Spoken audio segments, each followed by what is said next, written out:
Now, the media stated that you had a chemical poured onto your body. What type of burns did it actually leave? I had second-degree burns from the Clorox that he poured on my skin, and the burns hurt so badly that I would have to be put asleep before they can even give me a bath, because burns stiffen, and like the burns on my stomach made it difficult for me to stand straight up. The burns on my arms made it difficult for me to stretch my arms out, and the burns on my legs made it difficult for me to walk, so I had to actually like learn how to walk again. I couldn't wash my face, I couldn't brush my teeth, I couldn't feed myself. Everybody had to do things for me, but the people say that bleach is what saved my life. But when I found out everything that he did, he stabbed me in my neck and my side, he punctured my left lung, bust my blood vessels in my eyes, and poured bleach, Clorox all over my body, which left me with second-degree burns, and that was just the most difficult time because burns hurt. I mean, it really, oh my God, I was just in so much pain. If somebody touched me, it would hurt. And I don't know, I just remember like thinking, I can't walk. Why I can't walk? Because the burns on my legs made it difficult for me to bend. The burns on my arm made it difficult for me to stretch my arms out, so I couldn't walk. I couldn't wash my face, brush my teeth. When I used the restroom, my cousin had to wipe between my legs, or had to, you know, because I couldn't do it myself. Being in the hospital was the most difficult time for me. You know, it wasn't the attack, it was the hospital, the aftermath. All I can remember when they pulled, I don't remember the ride to the hospital, but I do remember getting out of the truck, and I just turned to the left and I was like, oh my God, that's my mother. I had absolutely no idea that she was riding in a truck the whole time. And when I looked at her, I would never forget the look on her face, you know, because she didn't know what had happened. She just knew something horrible had happened, but she didn't know exactly what. When I first found out how I looked was everybody kept coming in my room crying. I'm like, why is everybody crying? You know, they would look at me and just burst into tears, and I'm like, oh my God. So I wanted to see myself. So my mom was like, no, she don't need to see herself. And my aunt was like, let her, you know, see herself. She needs to see how she looked. So my aunt got a mirror. Oh my God, I looked in the mirror. I just burst into tears. I cried, and everybody broke down. Everybody. That was just, oh, such a, oh man, that was a very touching moment. And from that day forward, I said, I don't want to see myself. So I can remember when they moved me, because they had me in ICU. Then like a week later, they moved me to the burn unit. So when they moved me to the burn unit, I saw a mirror, and I was like, oh no. I told my cousin, I said, get a sheet and cover that mirror up. And she, oh my God, one day you look like this. You look like, you know, this model. You know, I did my portfolio and took pictures of, you know, in my swimsuit, and the next day my body is all messed up. I couldn't bear to even look at myself.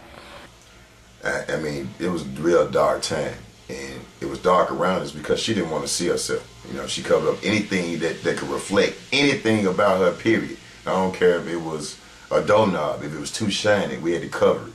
So that was weird for me too, because you're talking about a beautiful person, you know what I'm saying? And it's like, even though I could say that things were ghoulish and crazy, and a lot of the medical procedures would make you think that she would probably come out looking like, I get Quasimodo or Shrek, all 1, 2, and 3, but I never seen ugly in her, period. Even through the procedures, and the only thing ugly was about the situation and the way her skin and the way she was about to give up. You know, she really had gave up, you know, in my eyesight, because she, even though the doctors explained to her that what she had to go through, what she was gonna have to go through, it didn't matter. It really did.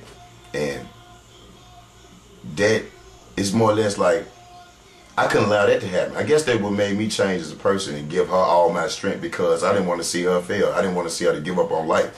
You know, you're living. You still have your limbs. You still have your fingers, your nose, your eyes, and you're still beautiful.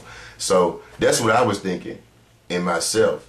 And I was taking it slow with her and projecting it through my strength and through anything I could do to keep her at peace and keep her at ease with herself and let her know, don't give up. And I can remember them rolling me in. It was like a whole lot of doctors like surrounding me. They was all cutting my clothes up. They was working on me. I can remember them making me drink like a milkshake because I was stabbed in the neck. And I can remember my mom coming in the back to see me. And I was like, Mom, Carlos did this to me. And she was like, Carlos? And I was like, Carlos, Mom, Carlos upstairs. And she was like, no, Kim, you know, not Carlos. So he had everybody just confused. He was saying that the photographer, the dude that took my modeling pictures, his name was Carlos too, and he was the one that attacked me. See, my attacker made up all this stuff. So everybody was confused, and nobody didn't want to believe that he did that because we were so close, you know. And I'm like, Mom, Carlos, and it was frustrating me. I'm like, you know what, just forget it.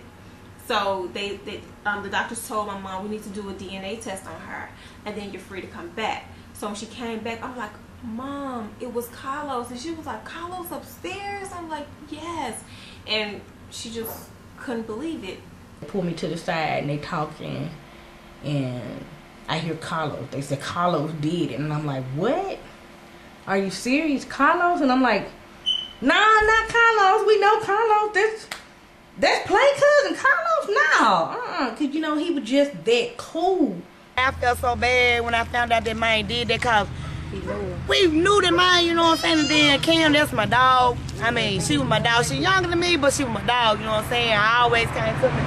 Like I said, my mama sold for making all her little clothes. And then I used to just tell Kim, like, you can't go around showing everybody your shit. Some perverts around here. Sure did. I told her the day before this shit happened, I think. Yeah, the day before that shit happened to her. We was looking at her photo album. She in her little swimsuit, nice little body, little pretty little body, you know, hair or whatever. Right. But these perverts, one of the perverts that were looking at her, evidently he couldn't get her out of her head, because the next day he did the bullshit. I'm mad at you too, Carlos, man. Love my auntie, man. Call my auntie his mama. Tell her to do all that. Carlos, man, what? He said he a G. He fucked up, he said that. Man, we was over there, man, kicking it. When I got the details, and it really didn't make anything better because I knew the person, you know what I'm saying? And I don't think it's too many people that stayed in those properties that didn't know him.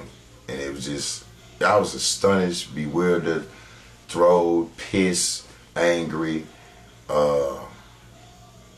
man, disgruntled, everything, any word that you can think of that's made a person dysfunctional, or put them in a point where they feel like they don't care about life no more. Nothing but just killing and maiming. That's the first time in my life I actually got that angry to the point where I didn't care, and that did it.